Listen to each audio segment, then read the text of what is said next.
శాస్త్రులు, అధికారులు మరి ఎగతాళిగా వాళ్ళ శిష్యుల ముందు మాట్లాడుతున్నప్పుడు దేవుడు చెప్పాడు, ఆరోగ్యవంతుడికి వైద్యం అవసరం లేదు కానీ రోగికే వైద్యం అవసరం.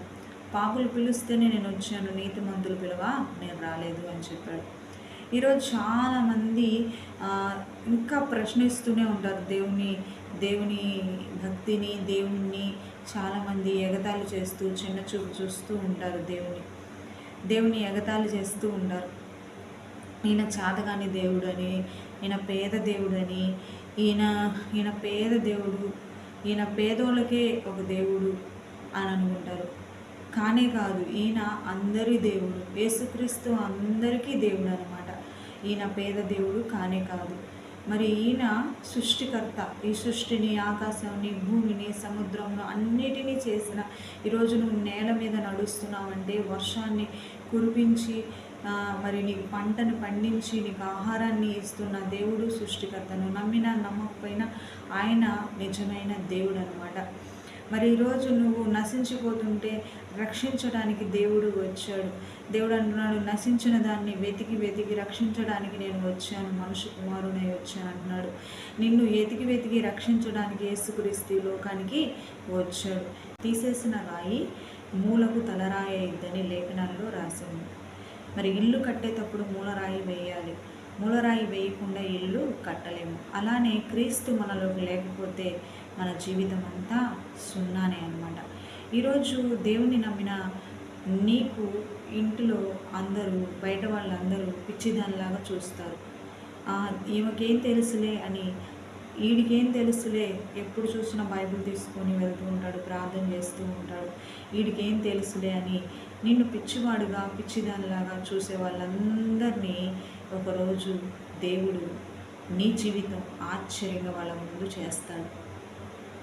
నిన్ను తీసేస్తున్నారనుకుంటా. ఇంటికి మూలరాయి లేకపోతే ఇల్లు కట్టతారా? కట్టలేరు. కాబట్టి దేవుని బిడ్డ లేకపోతే ఆ ఇల్లంతా చీకటే అన్నమాట.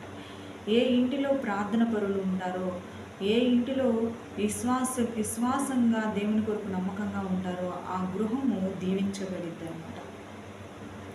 కానీ శ్రమలు ఉంటాయి, అవమానాలు, శ్రమలు.